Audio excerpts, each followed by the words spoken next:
O pesquisador e escritor Paulo Henrique de Figueiredo lança a obra que revela fatos desconhecidos da vida de Allan Kardec e conduz o espiritismo para a libertadora doutrina dos espíritos.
Olá, boa noite, querido irmão Robério. Tudo bem? Tudo bem, e você? Graças a Deus, tudo tranquilo. Que maravilha. Houve uma dificuldadezinha para a gente começar, mas graças a Deus já está. Isso, nós compreendemos. Então, meu querido irmão, nós vamos dar uma boa noite para aqueles que estão nos acompanhando, que sejam todos bem-vindos. E nós estamos hoje, meus irmãos, com o querido irmão Robério Torres. Ele é de Muriaé, de Minas Gerais. Ele é trabalhador no grupo da Fraternidade Espírita Kaja Krishna, é esse o nome? Muito bem.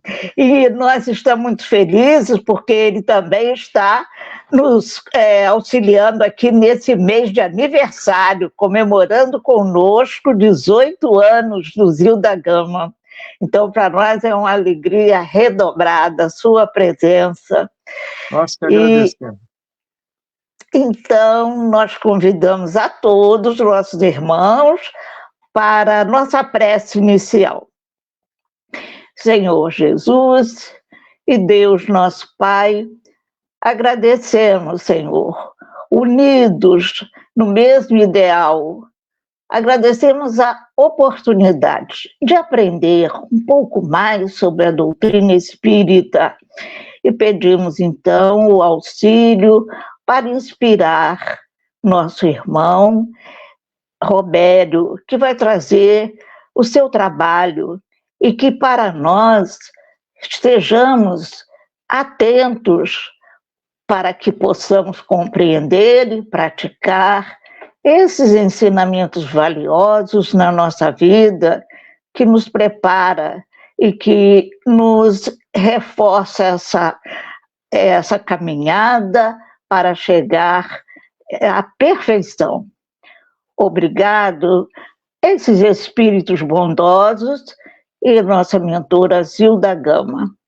Senhor, abençoe a todos nós. Que assim seja, graças a Deus. Então, querido irmão, agora é a sua palavra. Nós agradecemos a espiritualidade amiga, aos mentores desta casa, que Deus nos envolva e que possamos trazer aquilo que a espiritualidade amiga espera para essa noite, para nossas reflexões. Sobre a questão da vida e da morte, é algo que intriga a humanidade desde os primórdios das civilizações. Nós temos estudos científicos que nos aclaram, por exemplo, a visão dos Neandertais. Os Neandertais conviveram, não é, com o Homo sapiens, a nossa espécie, por muitos milênios, e pensava-se que não havia nenhum tipo de sentimento, que não havia nenhum tipo de entendimento, né, dos nossos irmãos a respeito da morte. Mas, na verdade, nós temos muitas escavações, né, que evidenciam que os neandertais, eles tinham vamos dizer assim, um apreço, eles tinham uma preocupação, não é?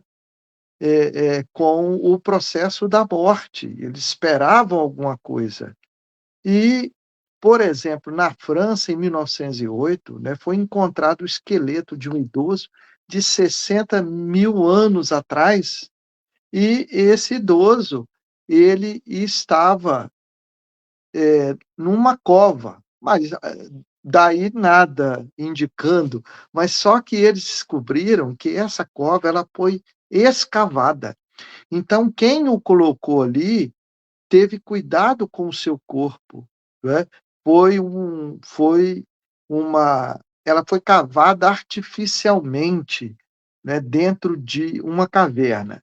Nós temos também, né, a maioria que são encontrados, dos esqueletos encontrados, eles são encontrados na posição fetal, de lado, com os joelhos perto do peito, como que entendendo que eles estavam retornando ao útero da mãe terra, né? No Iraque, foi descoberto, né, que eles faziam uma espécie de funeral, porque eles encontraram pólen de flores dentro de uma cova onde estavam o esqueleto, né? E encontraram isso em várias situações, não foi em uma só, né? E encontramos também, né, foi encontrado na França uma coisa interessante, um cemitério familiar, onde nós encontramos aí, né, eh eh, dois bebês, né, os pais, uma espécie de cemitério familiar. E eles também eram escavados, e onde os bebês estavam, né, eles escavaram e colocaram, inclusive, uma tampa e várias ferramentas e ossos, entendendo o cientista que eles esperavam alguma coisa além da vida, porque não teria sentido colocar ferramentas, né, e ossos de animais ali, principalmente bisões, se eles não esperassem nada, né? Então eles esperavam de alguma forma, do entendimento deles, né, que aquilo continuaria. E o interessante é que eles encontraram vários esqueletos de idosos, já com artrites, posicionando com mais de 60 anos, e a gente pensando assim, se eles tinham mais de 60 anos, com artrite e com dificuldade, 60 anos naquela época quase que equivaleria a 120 anos hoje, né? E normalmente se morria com 20, 30 anos naquela época. Então eles não estavam em condições de caçar, não estavam em condições de coletar, então eles, sim, eram cuidados pelos seus familiares, e eles também eram colocados em covas que eram escavadas. Esse conceito de entendimento da morte é um conceito que abrange todos os povos. Por exemplo, os caldeus na antiga Mesopotâmia, né, ele tinham o pós-morte como algo sombrio, pessimista, né? Eles acreditavam no Irkala, né, no submundo, onde um reino de sombras, onde aqueles que morressem iriam para lá. Então não viam futuro nenhum naquilo. Tanto os reis quanto, né, aqueles os plebeus também iam para o mesmo lugar. Então eles não tinham esperança nenhuma, era um destino melancólico, né? A individualidade era mantida, né? Mas um estado de semiconsciência.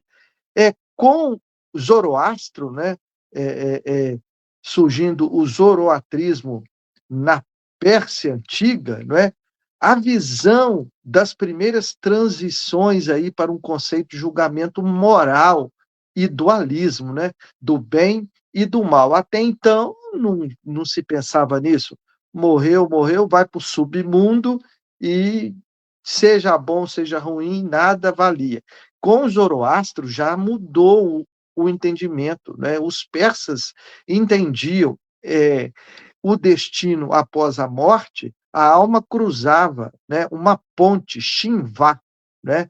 Se a pessoa fosse boa, a ponte se alargava. Olha que interessante, né? Se a pessoa aí ela ia para o paraíso, que era a casa dos cantos, né? Se fosse má, a ponte se tornava estreita, ficava como uma lâmina e a pessoa caía no inferno, que seria a casa da mentira, né? O destaque aí que introduziu a ideia de uma batalha cósmica final, né? E da ressurreição dos mortos no fim dos tempos. Então, cada religião, cada época, cada povo tinha o seu conceito a respeito do processo da morte. Por exemplo, os judeus, né? O antigo judaísmo, inicialmente ele ele não focava, né, em recompensas ou castigos celestiais. Ele acreditava no Sheol, né, uma espécie de sepulcro coletivo, um lugar subterrâneo de silêncio. Olha só, já não era como o outro, né, que era tristeza e sofrimento, né? E esquecimento das almas dos mortos existiam de forma atenuada. Então, é, com o tempo, né, especialmente após o exílio dos judeus na Babilônia, onde eles tiveram contato com os persas, né, com o zoroatrismo, aí surgiram correntes como a dos fariseus, que passaram a acreditar na ressurreição no final, né, dos justos. Né? Os que fossem justos iriam ter a ressurreição.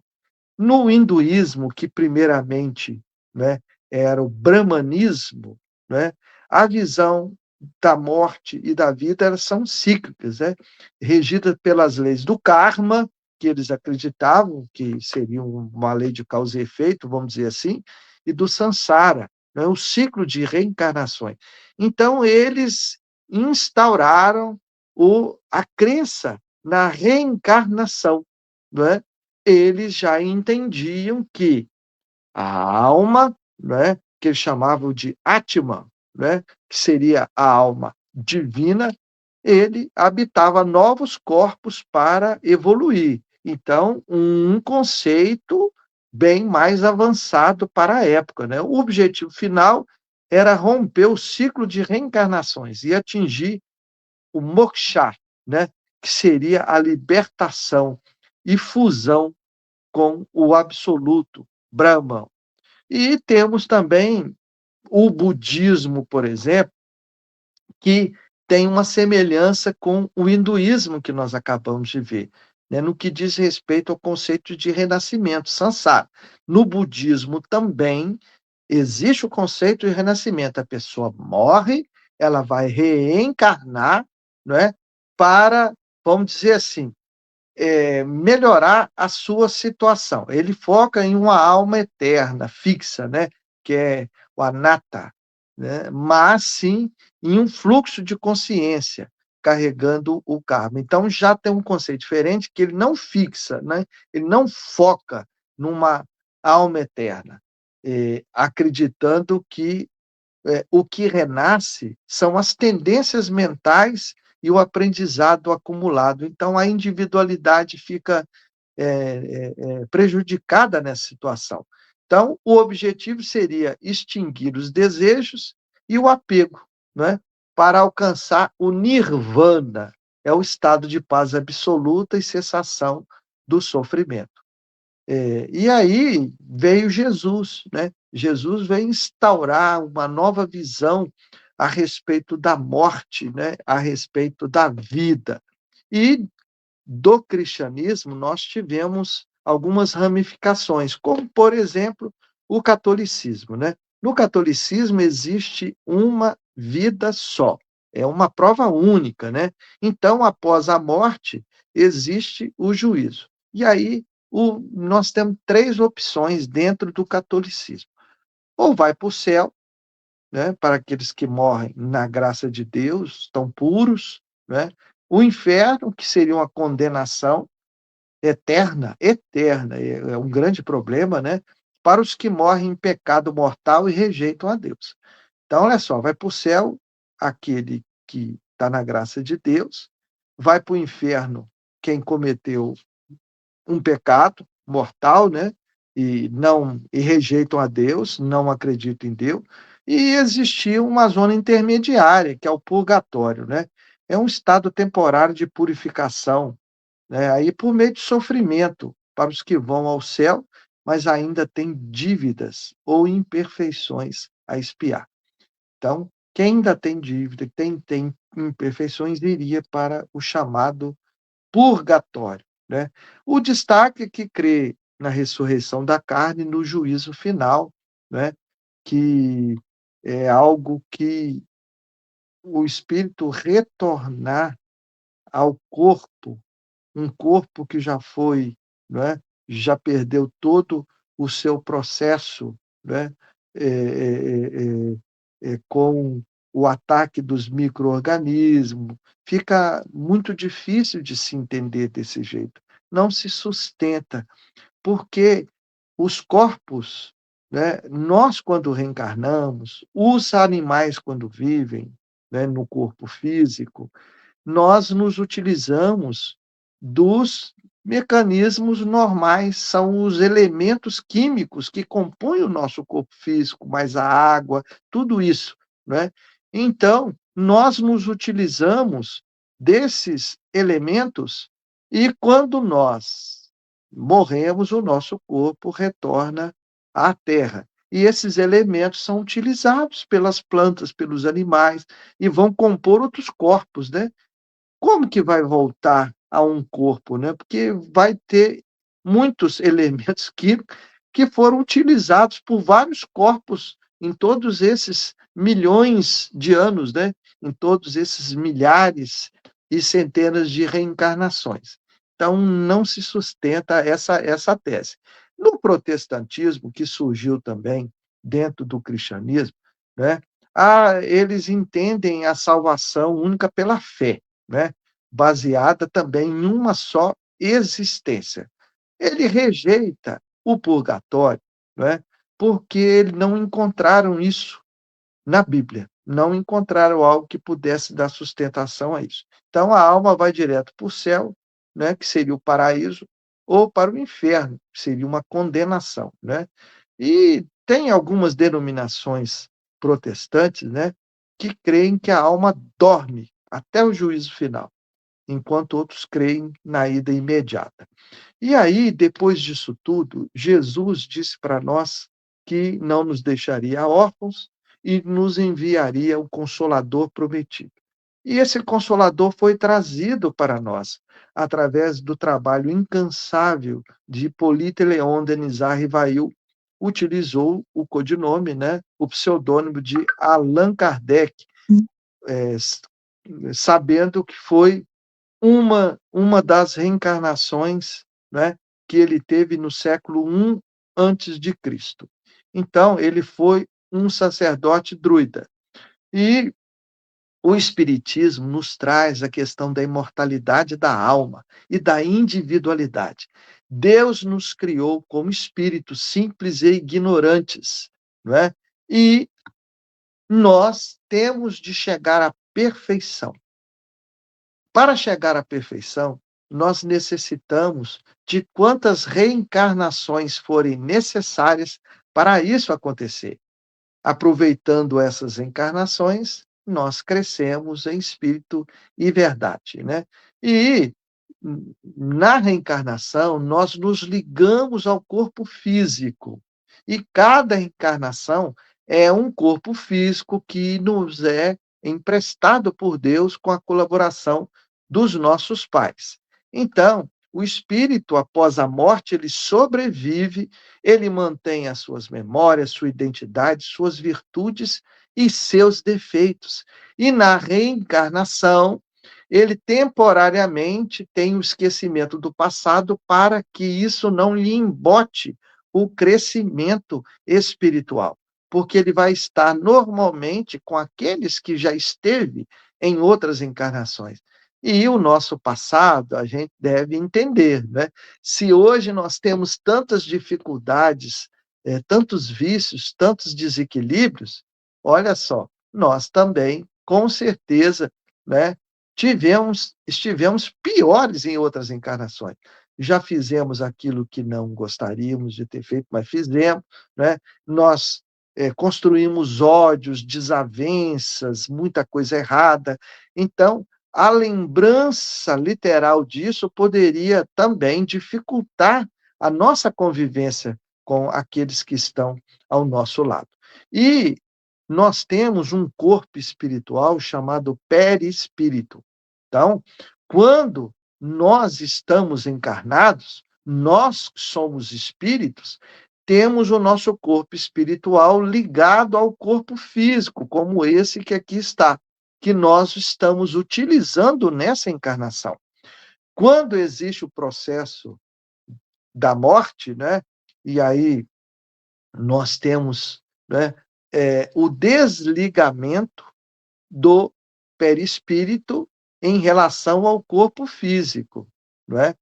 Então, com o fenômeno da morte, nós vamos ter, não é, esse desligamento do nosso corpo físico, que não é imediato e vai ocorrendo. Então, a nossa desencarnação é um processo de desligamento do corpo físico que nós nos utilizamos. E quando nós desencarnamos, nós adentramos o que nós chamamos de plano espiritual. O plano espiritual, ele não se mede em distância. Muita gente fica pensando quantos quilômetros, né, nós precisamos percorrer para chegar ao plano espiritual. O plano espiritual, ele não é um lugar, ele é uma questão, não é, de vibração. É uma questão onde o nosso corpo físico não existindo mais, porque ele vai sofrer um processo de desintegração com a morte física, nós nos vemos no plano espiritual com o nosso perispírito. E é interessante que muita gente pensa assim, né? Às vezes uma pessoa está sofrendo vários anos, ou às vezes está com uma doença, ou às vezes a pessoa é cega, ou às vezes a pessoa é muda, às vezes a pessoa é paralítica. Então, quando ocorre a morte, a pessoa assim, se libertou. E isso não é verdade, né?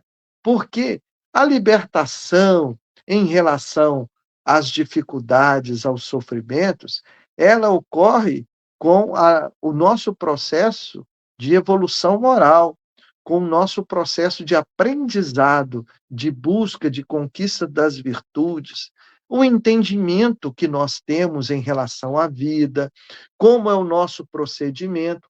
Então, ao contrário de alguma religião que diz que se salva porque se crê em Jesus, né, não é esse o entendimento do Espiritismo. Nós adentramos o plano espiritual, que está em questão de nível, né, e não de distância física.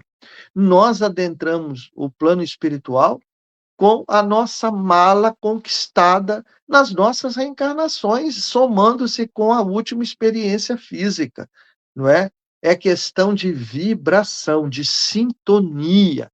Conforme nós vibrarmos, conforme nós estejamos mais equilibrados, mais evoluídos espiritualmente, com mais conhecimento também, nós apenas sintonizamos com as regiões do plano espiritual inerentes, não é, ao nosso processo em que nós conquistamos, o nosso processo evolutivo.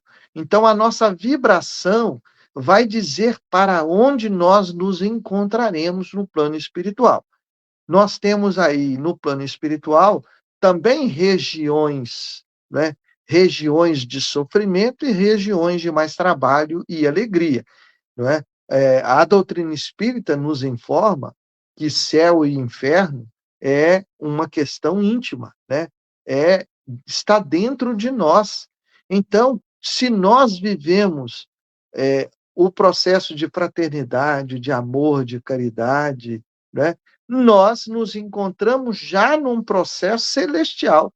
O céu está dentro de nós, porque nós estamos vibrando com a paz, estamos vibrando com o amor, estamos vibrando com a fraternidade, estamos vibrando com a caridade, né? Com a boa vontade. Então, nós vivendo, né, intimamente um processo de equilíbrio, nós, no processo da morte, vamos continuar nesse equilíbrio.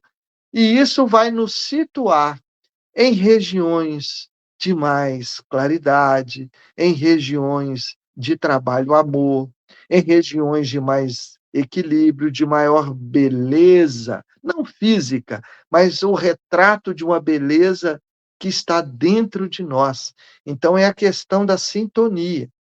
Não existe um céu, né, de beatitude em que se fique à toa olhando para o Criador. O Espiritismo é claro com relação a isso, né? O céu seria a conquista, vamos dizer assim, da, da nossa veste nupcial, que seria a pureza de alma. Então, com a veste nupcial, no dizer de Jesus, na parábola que Jesus nos contou, ela abre a condição para nós adentrarmos as núpcias, que seria, né, a relação, o casamento com a espiritualidade superior, com a mensagem de Jesus. Então, nós estaremos bem no plano espiritual se nós estivermos bem, se nós conquistarmos esse bem, esse equilíbrio.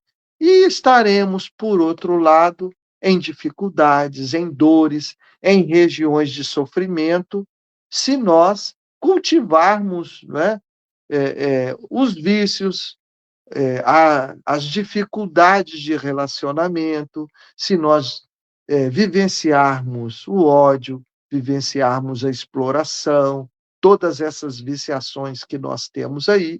Então, falar que quando morre descansa não é verdade por causa disso, porque aquele que é cego não adentrará imediatamente o plano espiritual enxergando, vai depender da sua situação íntima. Ele pode permanecer no plano espiritual cego por um tempo até que ele se reequilibre e possa ser auxiliado pelos mentores amigos. Aqueles que estão, por exemplo, aqui no plano físico, faltando uma perna, no plano espiritual, desde que estejam em condições boas, é mais raro eles adentrarem o plano espiritual já, né, com o perispírito, com essa perna no perispírito já refeita, mas logo, logo, se estiverem bem, isso vai ser feito, eles retornarão ao equilíbrio, né? Aqueles que eram mudos poderão falar, mas poderão também continuar por um tempo na mudez no plano espiritual. Recordemos do apóstolo Paulo, que foi decapitado, né? Teve o seu pescoço cortado a mando de Nero. E ele surgiu no plano espiritual cego. E Ananias, que lhe havia aberto os olhos quando no plano físico ele teve aquela visão, né, de Jesus na estrada de Damasco, e ele ficou cego, aquela luz toda o cegou. Então, Ananias, ele adentrou Damasco, e Ananias logo depois foi lhe procurar e lhe restituiu a visão física. No plano espiritual, né, por aquele processo violento, né, em que foi cortado o seu pescoço, ele surge no plano espiritual ainda cego. E Ananias veio ao seu socorro, novamente agora desencarnado, para lhe restituir a visão espiritual. Se fôssemos nós, talvez nós ficássemos por bom tempo no plano espiritual, com essa cegueira. Não é a cegueira física mais, gente. É porque nós, como espíritos imortais, não vencemos o nosso ódio interior, não vencemos, né, as nossas reclamações, nós nos sentimos ultrajados, nós nos sentimos perseguidos, quando na verdade não existe nada disso, né? A reencarnação é uma bondade de Deus, não é castigo. Através da reencarnação, nós vamos acumulando, né, todo o nosso processo de conhecimento e de amor. E com isso nós crescemos espiritualmente e vamos conquistando luz. E onde a luz entra, a treva se esvai, a treva acaba. Então, é um processo normal de ida para o plano físico, né, com o processo da reencarnação, e irmos para o plano espiritual, não é? Com a desencarnação. Então, esse processo a doutrina espírita nos explica com tranquilidade. Por isso é que Jesus disse que esse Consolador nos explicaria tudo aquilo que tinha sido esquecido e que não tinha sido entendido e ficaria eternamente conosco, porque a partir do momento que isso é uma verdade, é lei de Deus, e lei de Deus é eterna. Então, esses conceitos ficarão eternamente conosco. Cada um de nós encontrará, após o fenômeno da morte, aquilo que construiu, aquilo que vivenciou. Nós estaremos nas regiões de dor, nas regiões umbralinas, trevosas. Isso também não é castigo, é questão de sintonia, não é? Gente, pensemos, se nós estamos acostumados às viciações, né, potentes, se nós estamos acostumados, né, ao agarramento, às ilusões da carne, nós nos sentiríamos felizes e bem em planos superiores, onde nós não poderíamos, de forma alguma, dar vazão a esses sentimentos inferiores? Nós detestaríamos, nós íamos reclamar, ouvindo aquelas músicas suaves, aquelas músicas celestiais, trabalhando com amor, no silêncio da paz, na convivência harmônica, sem os vícios, né, que nós cultivamos aqui, nós nos revoltaríamos com isso. E nós, em questão de sintonia mental, nós nos encaminharíamos para as regiões onde nós vamos tentar dar vazão a essa animalidade, né, a esse tipo de atitude que não é compatível com aquilo que Jesus nos repassou. Então, a doutrina espírita é muito clara para nós, né? Agora, nós temos algumas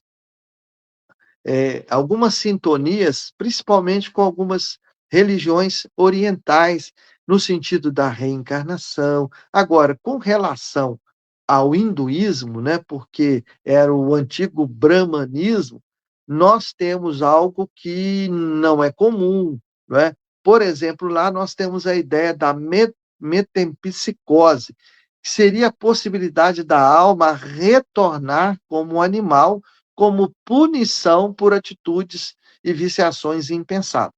No Espiritismo não existe retrocesso.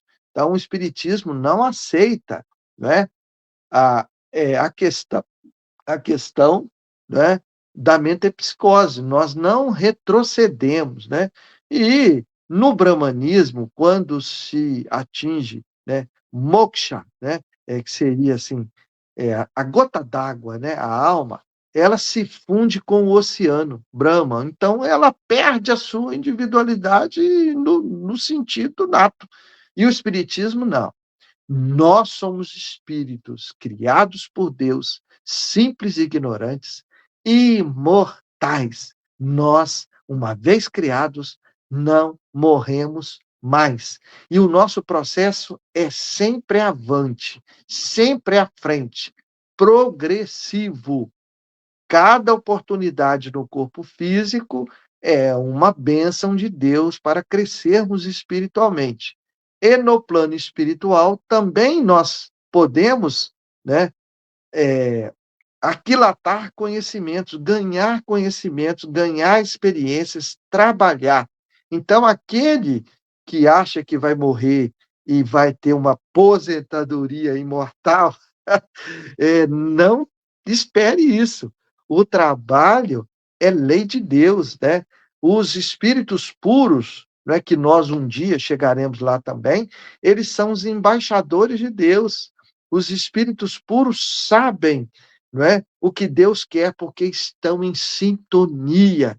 É por isso que Jesus, né, nosso modelo e guia como um espírito puro, ele disse certa vez que eu e o Pai somos um, porque ele vibrava na sintonia do amor com Deus, não é?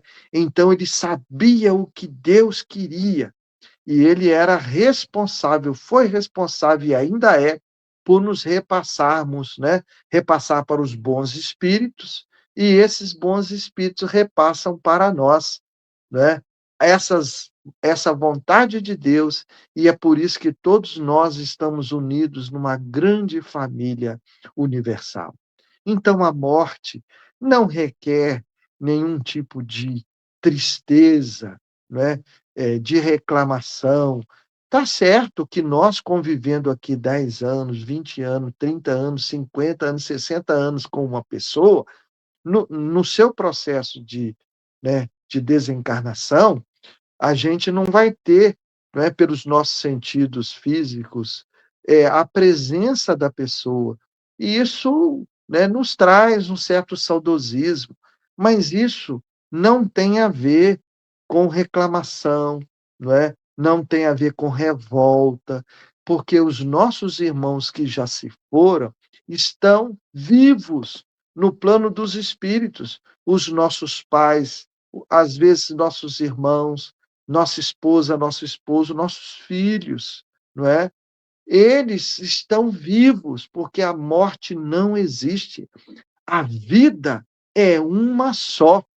Nós estamos, não é? É como diz, né? Deus quer a vida e vida em abundância, não é? Nós temos uma única vida, que é a vida nossa como espíritos imortais.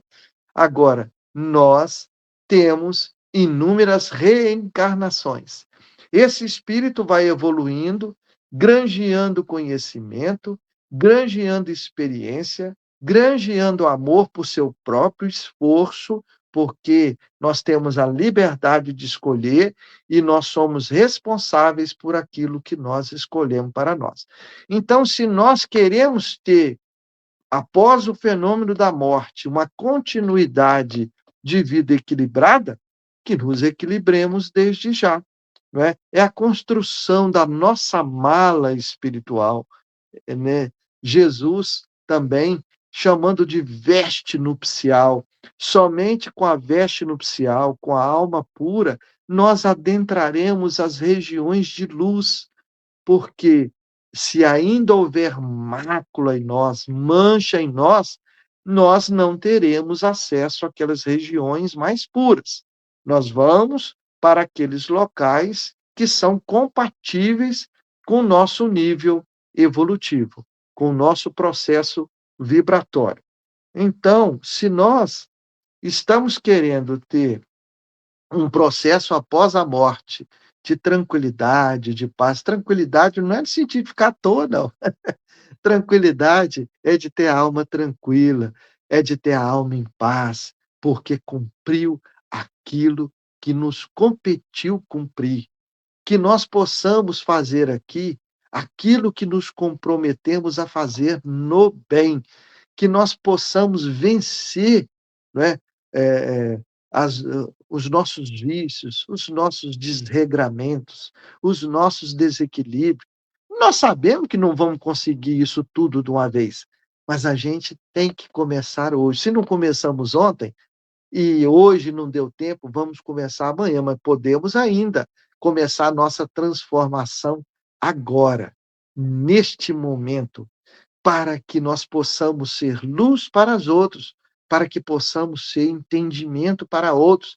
Aqueles nossos irmãos que já se foram, continuam a viver, que nós possamos vibrar para eles paz, amor, harmonia, que peçamos a Deus que os envolva, mas também que tenhamos o nosso coração aberto, não é? Para que, se eles retornarem, que nós os recebamos em nossos lares, mesmo aqueles que foram nossos inimigos, porque necessitamos da convivência para que a paz, o reequilíbrio seja conquistado por nós com muito esforço no dia a dia. Nós somos espíritos imortais, nós não morremos, o nosso corpo físico entra em decomposição, mas nós, almas imortais, continuamos a viver e, se trabalharmos o nosso íntimo em muito trabalho, amor, de muito trabalho de reposição íntima, nós realmente vamos estar em condições melhores na espiritualidade. Com isso, poderemos também ajudar aqueles que conviveram conosco ou que Deus coloque no nosso processo, né, nos nossos caminhos, no plano físico ou no plano espiritual. Que Deus nos abençoe e tenhamos a certeza de que Deus é por nós, de que nós somos os artífices de nós mesmos. Nós construímos o nosso amanhã com o nosso hoje melhor. Muita paz. Meu querido irmão, nós agradecemos por tantos esclarecimentos que só nos engrandeceu ainda, porque quanto mais aprendemos, mais caminhamos para essa evolução espiritual, não é? Então, nós agradecemos e vamos para a nossa prece final. Senhor Jesus, Deus nosso Pai, agradecemos por esses momentos que enriqueceram a nossa alma de conhecimentos que só nos ajudarão nesse processo de evolução espiritual. Agradecemos a todos que estiveram conosco e aqueles que só poderão assistir mais tarde. Agradecemos ao nosso irmão Robério, porque ele trouxe para nós, com muito carinho, esse estudo que só nos trouxe uma visão mais clara sobre o nosso futuro espiritual. Então, Senhor, pedimos, nos abençoe, Senhor, a todos, encarnados e desencarnados. Que assim seja, graças a Deus. Querido irmão, nós tivemos esse banquete espiritual. Então, muito obrigado, uma boa noite. Sempre às ordens. Muito obrigada. E um abraço assim, muito apertado do nosso centro.